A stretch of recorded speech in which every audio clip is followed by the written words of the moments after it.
Well, good afternoon, everyone. It is such a wonderful thing to be with you. One of the beauties of these Zoom screens, I see people from Syracuse. I see some people from my beloved home state of Wisconsin, some people I've known for many years. It is great to be with you. I will try to float as many Green Bay Packer references and also some beer and cheese and meat references as I possibly can for all of you back home in Wisconsin that are tuning in. So I'm going to be going into a PowerPoint presentation and also some video, so I will be bouncing back and forth. Also, what you'll see here is that the chat is open, and that's one of the ways I want to have some interaction. And we'll also have some time for some verbal interaction as well. So first of all, thank you again so much. Thank you, Jessica and the team, for this opportunity. In the spirit of our topic, and it is my heart, I am grateful for this opportunity. So I'm going to share the screen, and you can all do a technology prayer at this time to make sure that this all works, and we are going to get going. Can I get a thumbs up that we're seeing the screen? We got a thumbs up, and we are good to go. So I'm going to share with you, this is the front cover of the birthday card that I recently purchased for my wife on December 31st. I thought it was funny. She maybe thought it was funny. And it's a reminder that as we celebrate our birthdays, we, of course, ourselves had very little to do with the act of being born. I've been in a couple delivery rooms myself, and I'm sure that many of you have. What it's a reminder of is that the very existence of our lives was brought into being by others. And that's our first moment of gratitude. The sheer fact that we exist on this call, in this life, is because of forces outside of ourselves. And this is already a great point, because I think so often here in North American life, people think that they were born in log cabins that they built themselves, right? But we know that we stand on the shoulders of giants, and that our very lives were brought into being by those outside of ourselves. And that's gratitude. And as I think about gratitude, I think about my number one gratitude teacher growing up. And many of you know him. I grew up in Mr. Rogers' neighborhood, as did many of you. And I want to start today with a little bit of a framing about the power of gratitude. So what I'm going to do here is I'm going to unshare this PowerPoint presentation.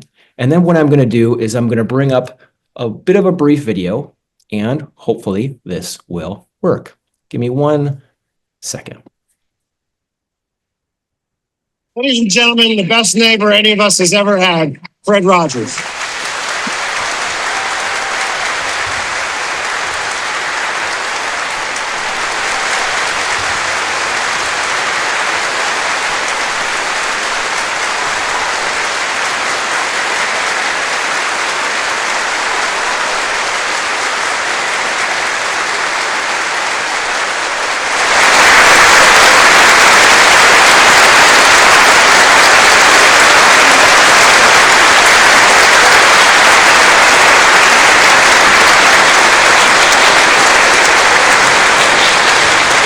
For giving generation upon generation of children confidence in themselves, for being their friend,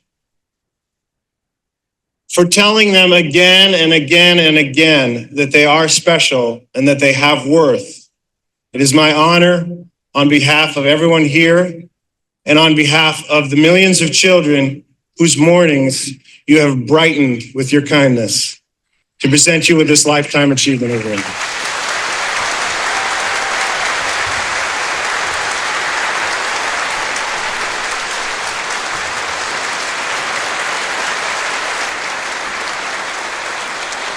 Oh, it's a beautiful night in this neighborhood.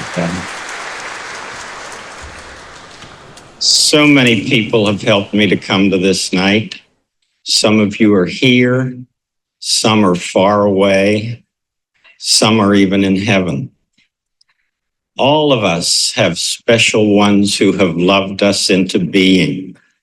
Would you just take, along with me, 10 seconds to think of the people who have helped you become who you are? those who have cared about you and wanted what was best for you in life. 10 seconds of silence. I'll watch the time.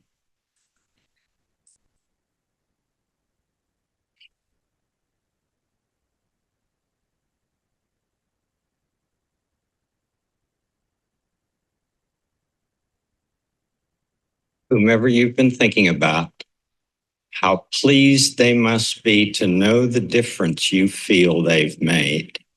You know, they're the kind of people television does well to offer our world. Special thanks to my family and friends and to my coworkers in public broadcasting, family communications, and this academy for encouraging me, allowing me all these years to be your neighbor. May God be with you. Thank you very much. What an absolutely powerful, powerful speech. That was in 1997. And you can see the ways in which people are reacting. Some of the most successful people in Hollywood. And Fred Rogers gave them 10 seconds. He gave them 10 seconds to think about these questions. In that moment, he asked them, he said, who has loved you into being? Who has helped you to become who you are? Who has cared about you and wanted what was best for you? Powerful, powerful messages. And it's not by accident that Mr. Rogers refers to the neighborhood and the recognition that we need each other to become ourselves, and that there is no such thing as a self-made person. From the delivery room in which we were born, there is no such thing as a self-made person, and that each and every one of us is brought into being.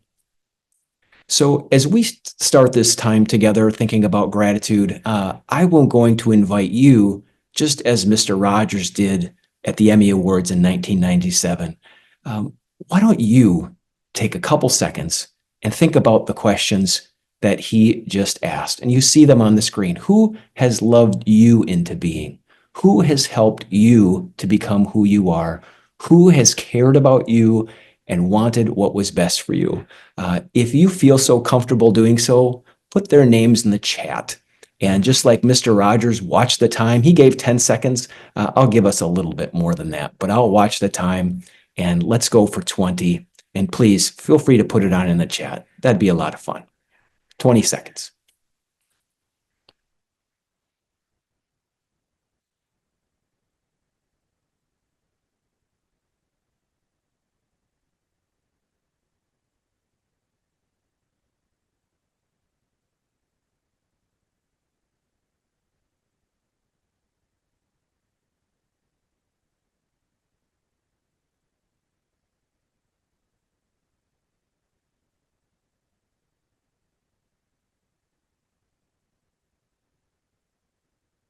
Awesome. And of course, the second question is by writing that person's name and by watching that chat room fill, how does that make you feel? I can assure you from my point of view, as I'm seeing these flutterings of names being brought into our being here, it just feels good. It just feels good. Gratitude matters. Gratitude is powerful. And so let's talk about what we mean when we talk about gratitude. There are so many different definitions. At the end of this presentation, I'm going to give you an annoying amount of references and articles, and I'll give you my contact information that you can be in touch with me if you want to take a deep dive into that. I'm going to go with this one. I love what Robert Emmons wrote when he talks about gratitude. Like, here's the first thing. He's talking about the affirmation of goodness, and second, the acknowledgement that the source or sources of this goodness are outside of ourselves. So we're thinking about affirmation and we're thinking about acknowledgement. We're affirming that something is good. Something is good or of value. And secondly, that the source or sources of that thing which is good or of value came from outside of ourselves. We started with a birthday, with the recognition that our very existence, which I would say is a good thing, was sourced outside of ourselves. And the examples, of course, go on and on and on and on. So number one is affirmation. Number two is acknowledgement. And there are, of course, countless benefits. And I'm going to go through a bunch of these. And admittedly, I'm going to go through them pretty fast. And I'm going to share this with you again via email if you so choose. When we are people of gratitude, first, we'll think about our physical health. Look at this exhaustive list, and you'll see references at the end of the presentation of the science and research behind each and every one of these. You can see sleep, blood pressure, our nutritional choices, exercise, immune system, pain tolerance, glucose levels, heart illness. This next slide, looking at mental, psychological, spiritual, about having gratitude in our lives, being people of gratitude, self-confidence, patience, forgiveness, addressing depression and addiction, vitality, spirituality.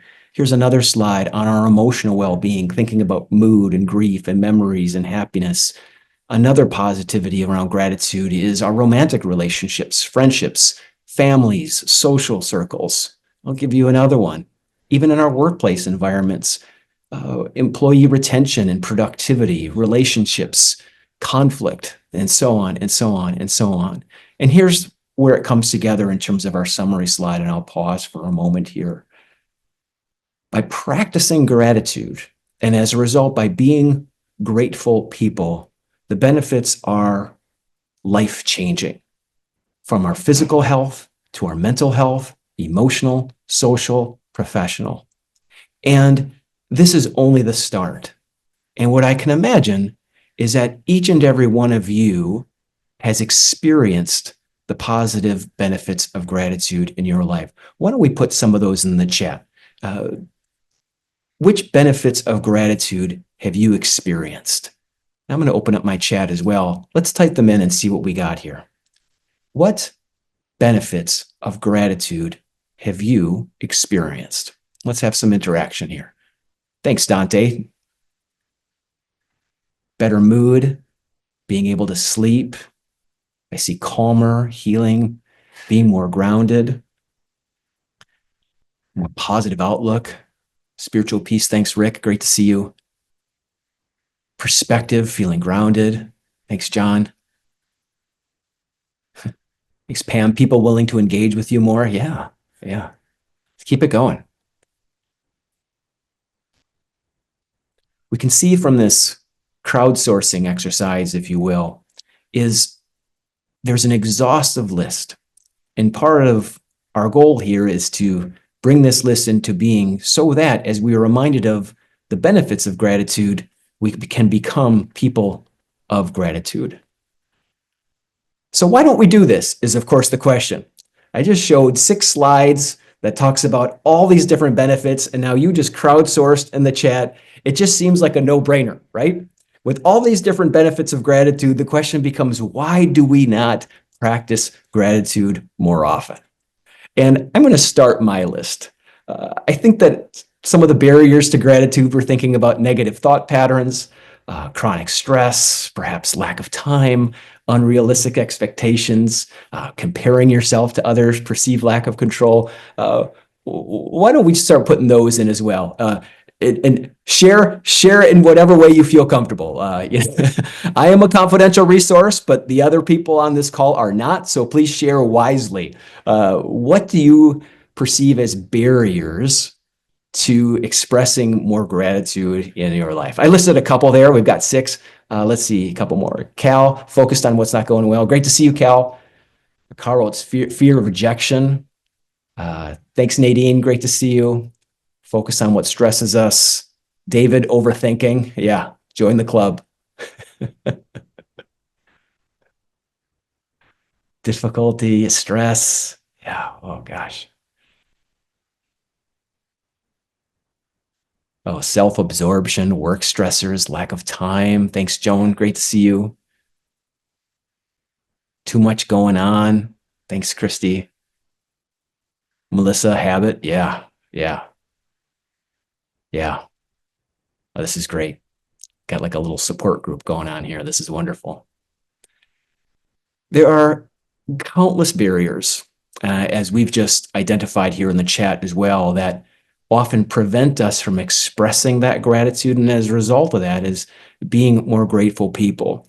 And here's what I want to posit for you today is that for us to become more grateful in our lives, I want to talk about making gratitude a habit. Making gratitude a habit.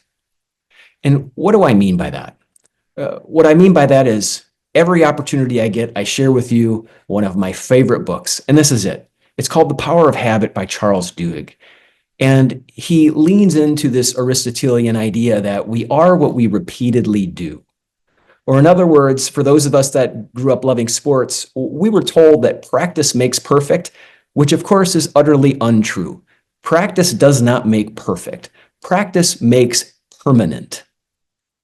Practice makes permanent.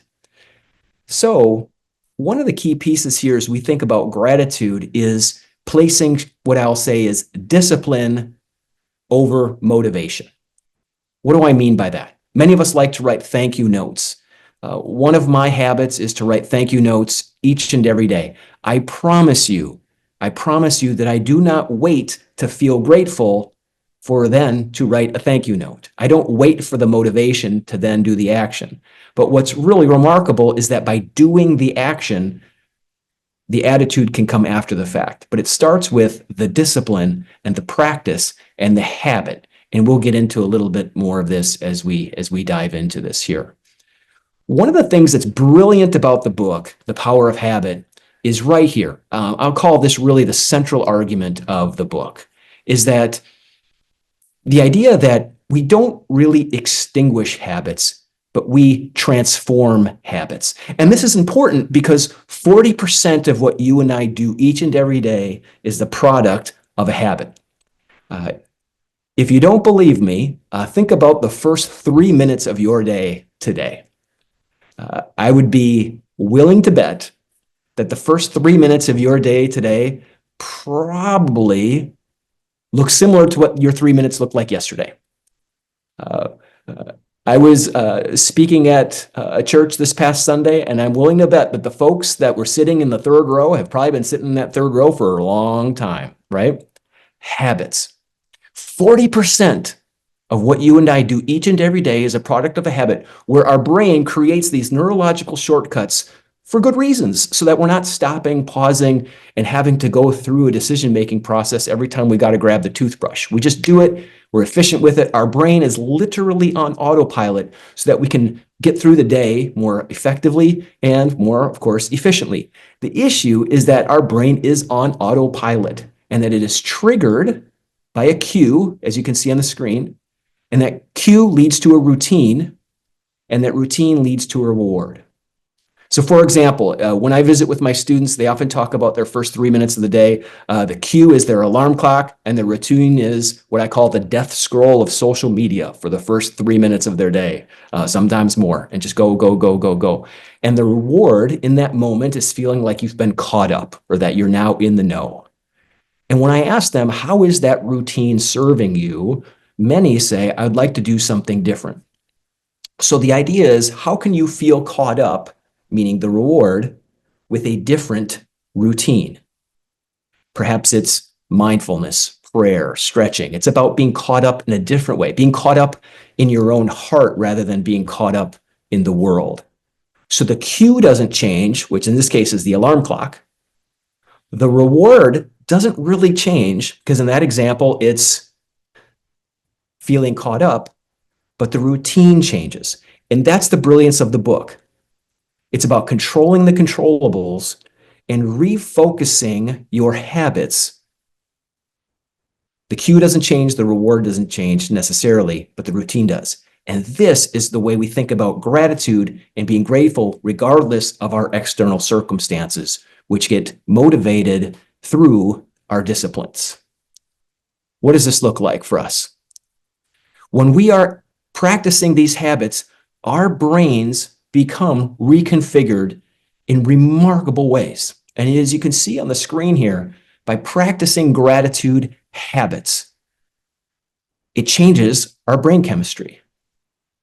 And here's just a couple examples, thinking about cognitive restructuring around positive thinking, reducing fear and anxiety, dopamine into our brain, our bliss center, and so on and so on and so forth. But what I want to argue with that is say that it starts by practicing the habit. And I'm going to give a few habits conceptually here, and we're going to see which resonate more with you. And then I'm going to give you a couple very specific practices, and then we're going to have some conversation. 10 habits for being grateful. Number 1, aspiration instead of comparison. It's amazing to me how comparison is the thief of joy. And I'm sure that I am not the only one that felt really good about something until you found out what the other person had. Comparison is the thief of joy. And this shows up in so many other different ways too. I remind my students here that it's actually really, really easy to find at least one other person that you might be better at in something, right?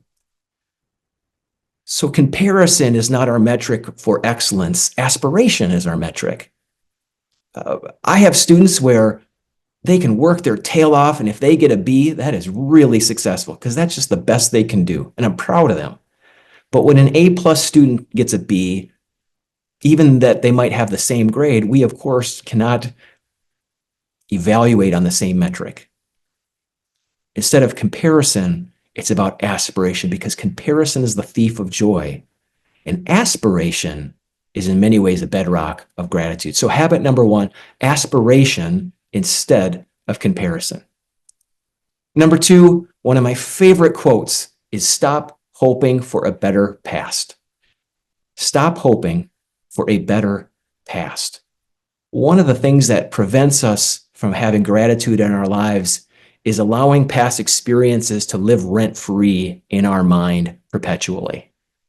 And what I'm going to do now, and this is the second request for a technology prayer, is I'm going to show a brief video with these two characters that you see here, Anderson Cooper on the left and Stephen Colbert on the right. I think that they express this in a way far better than I can. So I'm going to unshare this PowerPoint, and I'm going to go back to a video, and hopefully this will work. Give me one moment, please.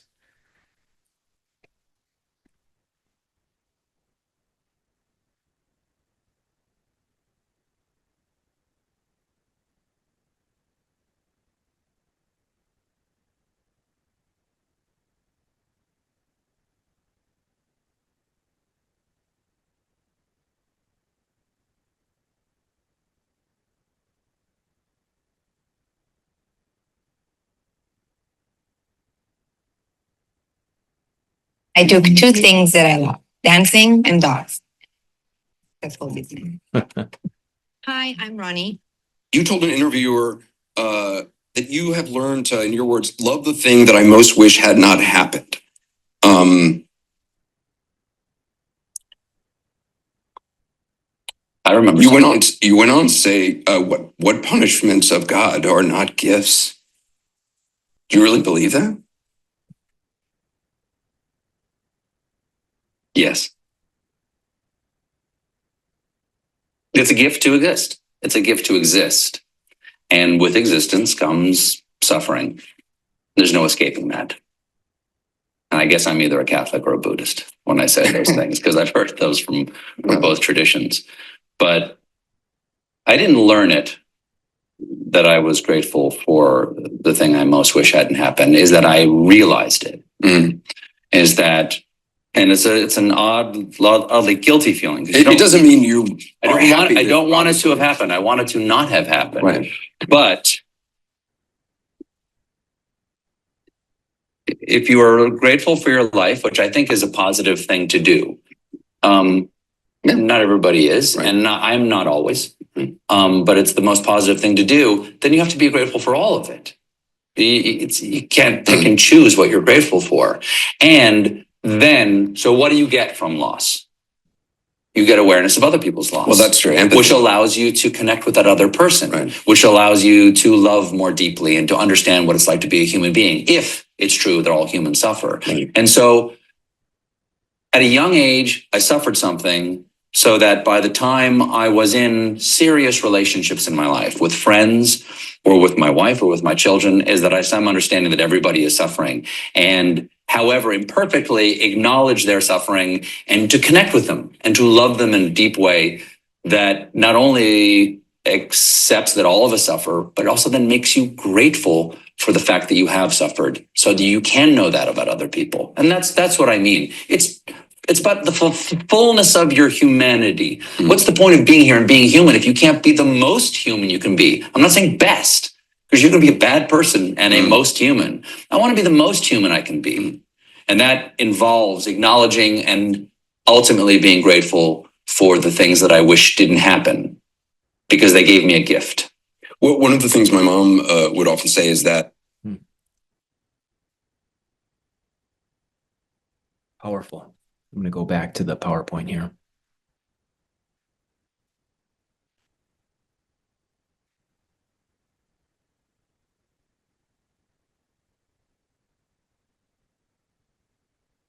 Can you give me a wave that you're seeing the PowerPoint again? Can someone give me a, okay, cool. I love that video. I love that video. So right before that interview was given, Anderson Cooper lost his mother. And he's speaking to Stephen Colbert, who at a young age, very young age, his father and two brothers passed away in a tragic accident. So they're having this moment together, which you just witnessed, where they're talking about grief, and they're talking about loss, and they're talking about suffering. Number one, I love how they model just what I would call aspirational masculinity, that it's okay for guys to be having these conversations in a very real and authentic way. That's powerful. And number two, it helps us to think about the relationship between gratitude and grief. How can we actually be thankful for the things that we wish did not happen? And this is a key piece here that Stephen Colbert says. It's not that we want these things to happen. And candidly, as an ordained minister, I don't think that all things happen because that's the way God wants them to. I think that there are things that happen in this world that are horrific and awful, and we wish they didn't happen. And we can still find ways to be grateful for the way they help us to relate to other people. As someone who's presided at many, many funerals over the years, I'm reminded that grief is a consequence of love. And while grief is painful, it is a byproduct of love. And if we don't want to grieve, it means we would have never loved. So there's ways that we can be grateful even for the things that we wish had not happened. And we can relate to other people, as Colbert mentioned so wonderfully, about being the most fully human that we can be. So we think that gratitude should be about the absence of pain or even the absence of grief and sorrow and loss. But there are ways for us to even be grateful. Again, not because we want those things to happen, or not even because they should have happened, or because they're part of some plan. I think that life is filled with really, really painful moments and experiences. And we can still be grateful. And it starts by stop hoping for a better past, and that we can learn from it. And these experiences can draw us together. And yes, we can even be grateful for them. It's a powerful message that these two share. Here's number 3.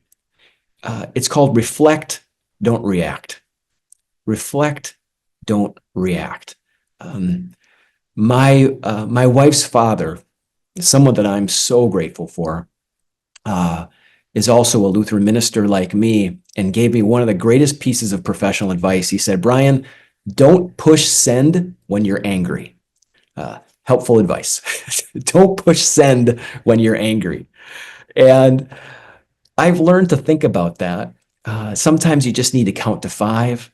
Sometimes it's put that email in a draft folder, and all of a sudden you get a little bit of different perspective. There is power in the pause. Our exercise science colleagues would tell us that our muscles don't grow at exercise. Our muscles grow when we are in recovery post-exercise. So the power is in the pause. And countless spiritual traditions at our disposal will tell us that the silence of life will speak to you.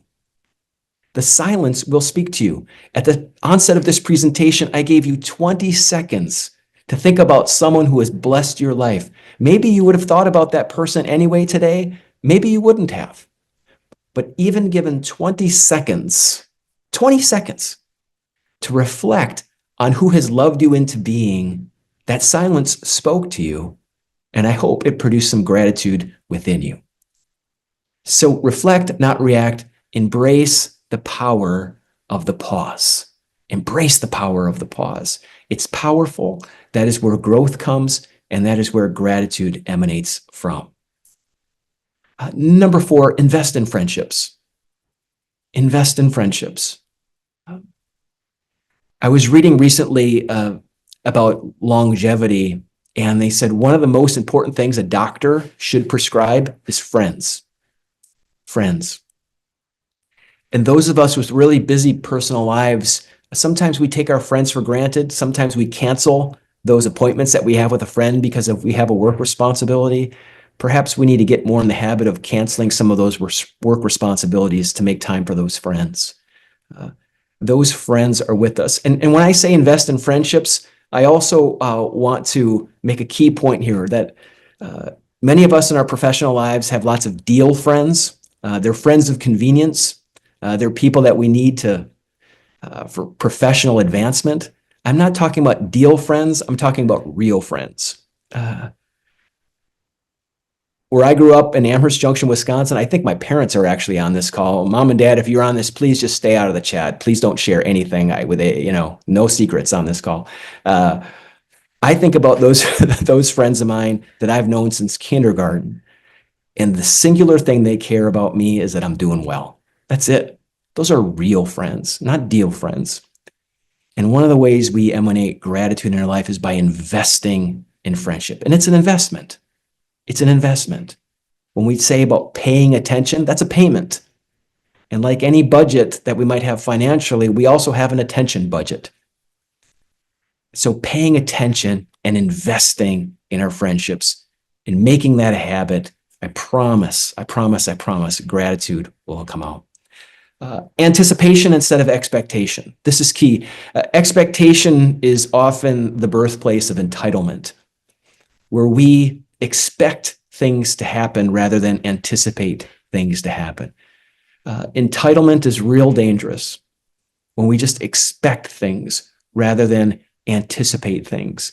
And again, anticipate means prepare for good things and hope for good things and work towards good things, but by no means expect them, or certainly by no means feel entitled to them. So building a habit of anticipation rather than expectation. Habit number 6, there's 10 of them, and I'll go quickly here. Choose hope. Choose hope. One of the ways that we build gratitude in our lives is to choose hope. And now, what do I mean by hope?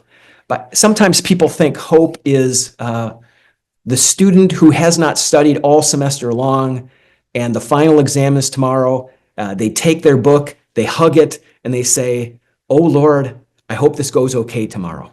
That's not hope. That's called delusion, right? And what I say about hope, I think hope is about the conviction that what we do matters. The opposite of hope is despair. Hope is the conviction that what we do matters and that our life matters and that we make a difference. I'll give you one of my favorite examples. I mentioned my parents, I think, are on the call, and I think we grew up with 4 VHS videos growing up. I think we had 4 videos. That was it. And we just watched them over and over. I think Indiana Jones was in there. I think Star Wars was in there. And Back to the Future was in there. I probably watched it 500 times growing up. And I love Back to the Future. The whole premise of that movie is that when you go back in time, you need to be thoughtful and intentional about who you interact with and how you interact with them. Why? Because who you interact with and what you say or do changes the course of history. And my question to all of us is, why do we not think about the present that way? That right now on this Zoom call, we are changing the course of history. Whatever it is you have scheduled this afternoon is changing the course of history.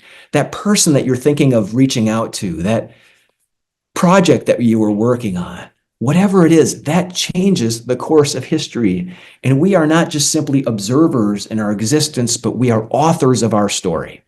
And this is where gratitude emanates from, is when we choose hope. And hope is the conviction that what we do matters, who we are matters, because who we are and what we do changes the course of history. And that's a habit. Number 7, control the controllables. Control the controllables. One of the advantages and disadvantages of living in 2025 is we have so much information at our fingertips. So much information.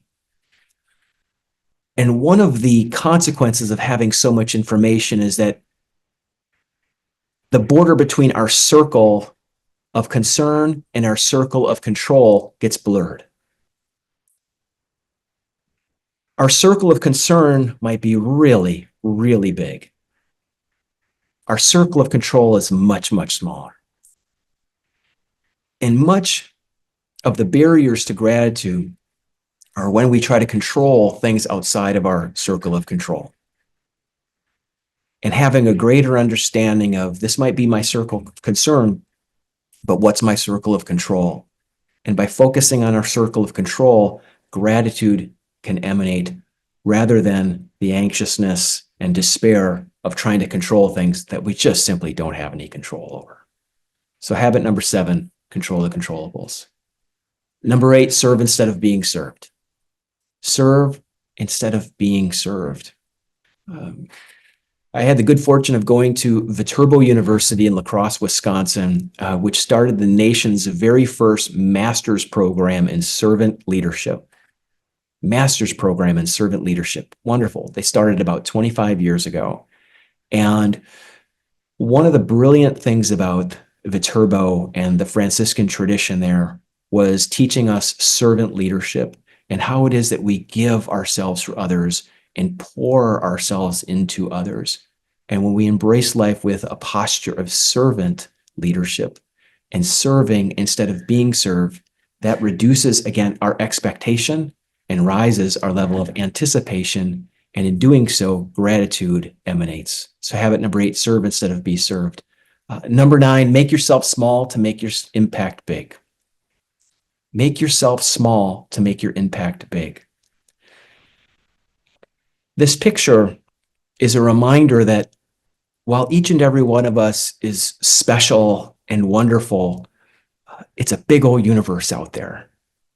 And I find this to be incredibly liberating, is that one of the barriers to gratitude is when we, over time, become, shall we say, the lead actor in our own psychodrama.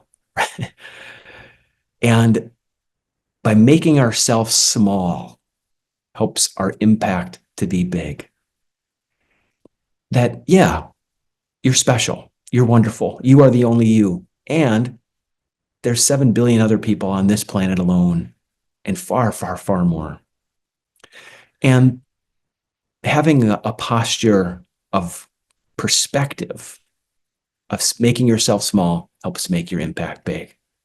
And finally, seeing life as a series of get-tos rather than a collection of have-tos. Many of us have a daily to-do list, and I would imagine that if you're like me, you might look at that to-do list and think about it of, here's all the things that I have to do today. But what if a simple change of habit, that instead of seeing that as a have-to list, seeing it as a get-to list? Here's the things I get to do today. Here's the things that I get to do today. I get to meet with these people and have this meeting today to move forward this agenda item. I get to go to this game. I get to meet with these students. I get to whatever that looks like in your professional and personal lives. A simple frame of mind, maybe on your very own list, of saying, instead of I have to, what if you looked at it as I get to? Here's a summary for you. Feel free to take a screenshot if you want. Again, I'll send it to you. What I'm going to do here is I'm going to pause, and I'm going to, after you take a look at this here, whether you want to throw something into the chat, and also if you want to unmute for a moment, I'm going to unshare the screen. No, I'm going to keep it up there so you can take reference to it. My question to you is, are anything on here resonating with you most? Is anything on here resonating with you most? And do you want to share with the larger group? Now, feel free to write it in the chat, or if you have a comment, feel free to unmute yourself and throw something on in. Happy to hear from you. I'll pause for a couple seconds.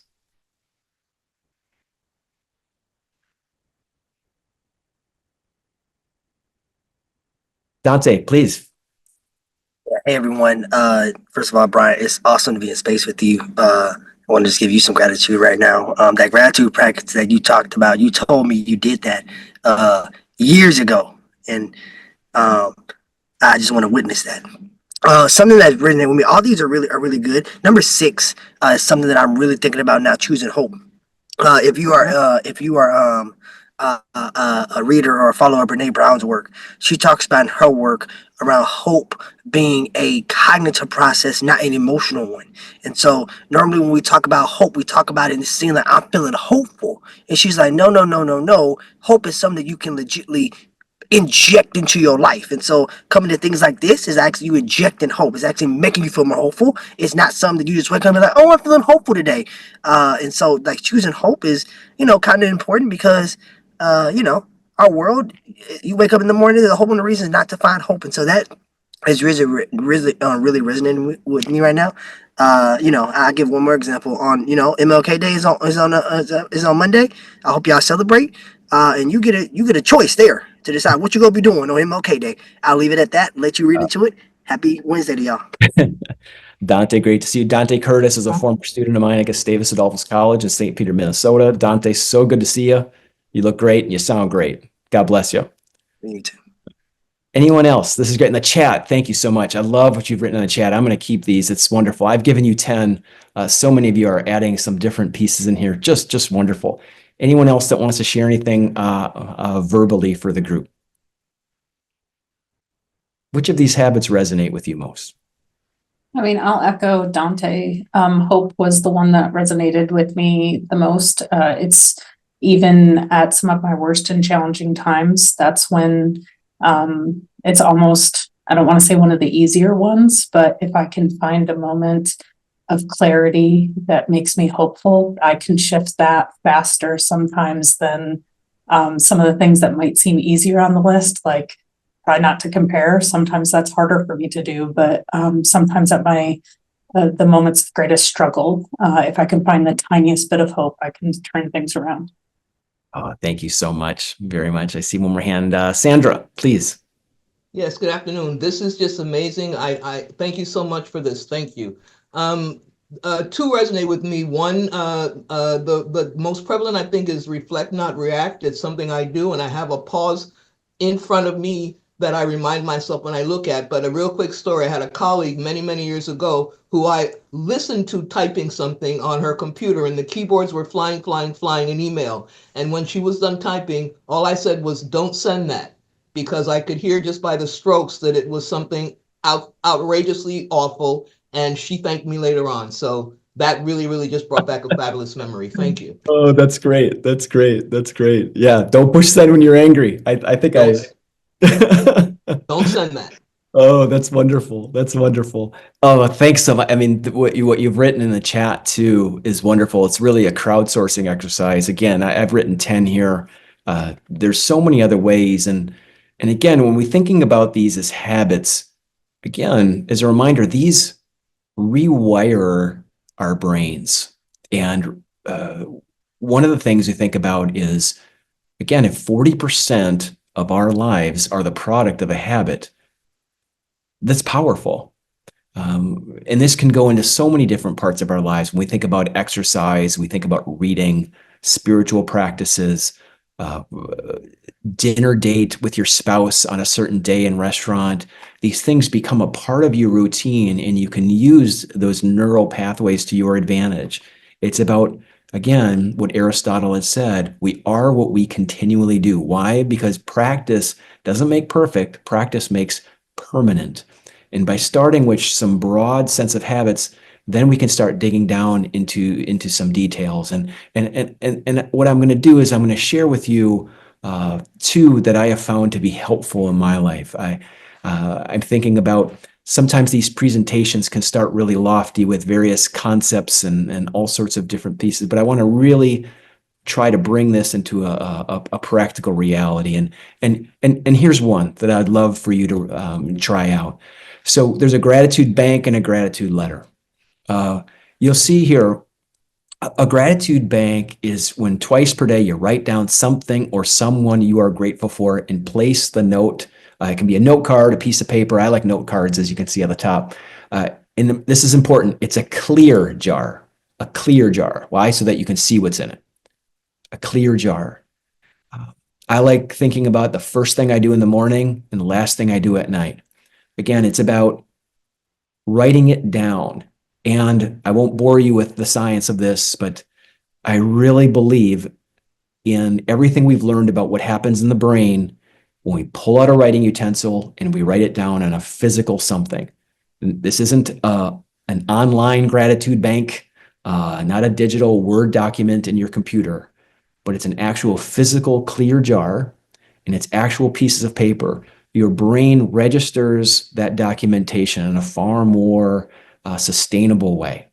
So twice per day, write down something or someone you are grateful for, and then place that note in a clear jar. And then where it gets fun is over time, maybe you want to take a look back into it when you're having a day that might not be your best.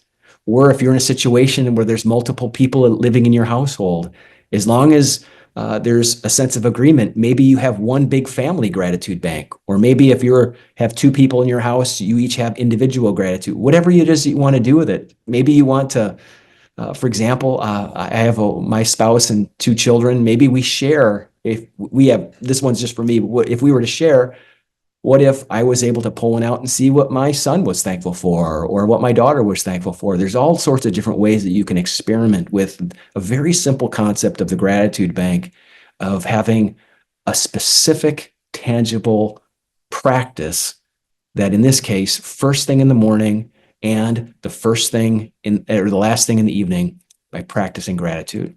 Here's the next one is a gratitude letter. Again, not a text message, not an email, not even a phone call, but writing it down. And this, again, is where I see the power of habit.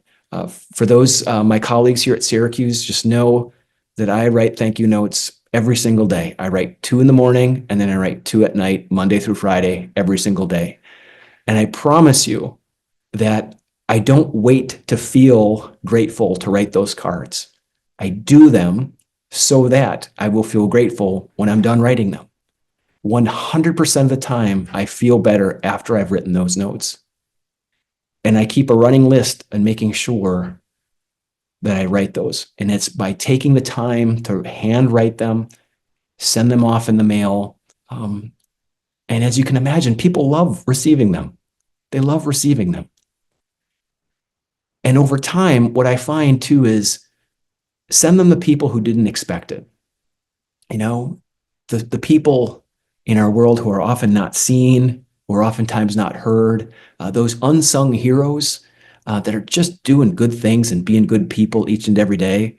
And all of a sudden they get a thank you note saying, I see you and I appreciate you. By these 2 practices, which I've outlined for you here, they are absolutely been a gift to my life. And I think that's made me a more grateful person. And I would like to believe that it's just made my life more enjoyable to live. I'm going to share as of next, this is an annoying amount of slides to do proper citation. I'm going to send these to you. There's a lot here. I think this is 5 or 6 slides. Everything from what I showed from you before about sleep, to everything about the benefits of gratitude. You'll see it's an exhaustive list, and feel free to email me on what you have here. My email address is right here. I'm happy to send that to you. And what I'm going to do is I'm going to start off, end of where we started off, and we'll take any questions before we end up here because I want to honor your time, and I'm looking at that we're getting closer to 1 p.m. Eastern. I started with this.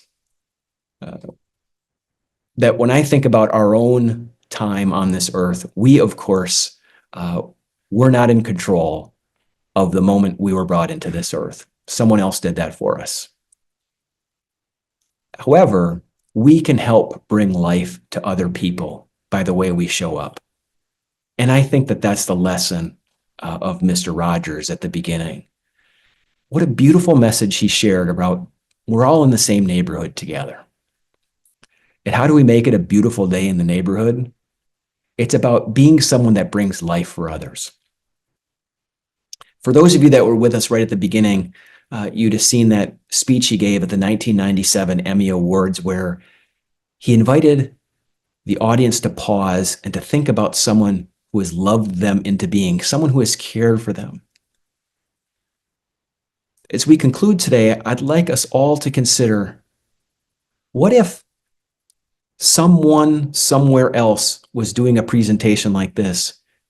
And what if a whole other group of people on a Zoom call were invited to pause and to think about someone who has cared for them? And what if, as they thought about that person, what if they thought about you? How wonderful it would be to know that you've impacted someone else's life in that way.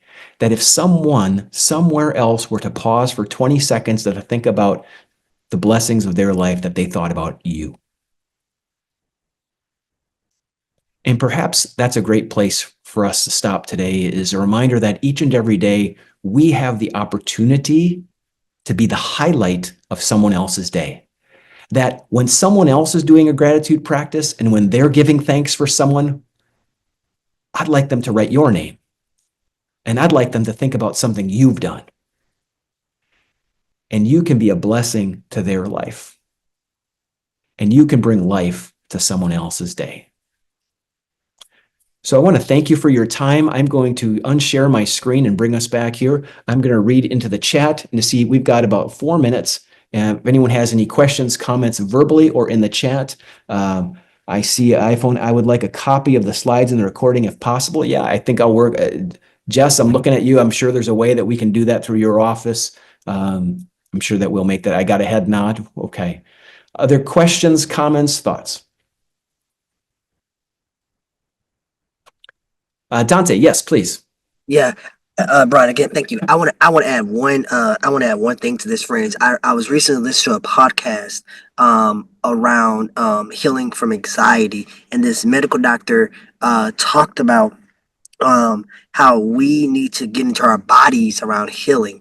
And of course, a lot of people go to talk therapy, and that's fine, that's good, but like a lot of this stuff is in our bodies. And he said something that was powerful, and it applies to this and a whole bunch of other stuff. But he said, we think, and especially as you are sitting down at Syracuse at a higher education institution, right? We're all about thinking, right? We're all about the mind. But he's like, we need to get more into our bodies, and we don't like doing that. And he says, we try to start with the mind and have the mind follow the body. And he says that might sort of work sometimes, but he says if you check in with your body and you get your body 100% good and you get your body doing what it's supposed to do, your mind will also follow. One example of this, pausing and breathing. Like, it's so simple, right? Like, we all know that if you pause and you breathe, right, no matter how you feeling, you could be having a terrible day, stressed out, but if you just pause and breathe, your mind has to come along. And so to you, around saying like this gratitude piece around, you're gonna write no matter what, hell yeah, you're gonna write, because your body is going to tell your mind to be more grateful. That's all. Thank you, Brian. This is great. I appreciate you. That's great. I love telling people. So when you work in an academic environment, I like to remind people, they think that the sole purpose of their body is to carry around their head, and I go, there's more to it than that. Right. And so thank you so much for that comment. Someone wrote in the chat, the book that I mentioned at the top, it's called The Power of Habit.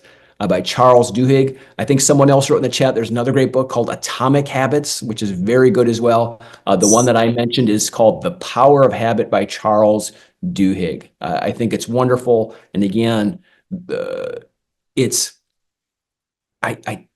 often we think about motivation. And I think if we start with motivation, we're going to be waiting for it a long time. But it's about getting started. It's about the practice, the discipline of just getting going. And as we get into the action, then the mindset will catch up with us eventually. And that can be applied to so many different things, whether it's gratitude, or as Dante just mentioned, physical exercise, so on and so forth. It's about the practice and getting into the practice and then letting, shall we say, the mindset come with it. So powerful book, and I use it in class a great deal. So we're at 12:59. Thanks again, everybody, for your time. One last moment of gratitude is I appreciate your time and your attention. By saying yes to this, you could have said yes to many, many other things. So thank you for saying no to those other things and saying yes to this. It means a great deal. I wish you a wonderful rest of your day. God bless each and every one of you. And of course, go Orange.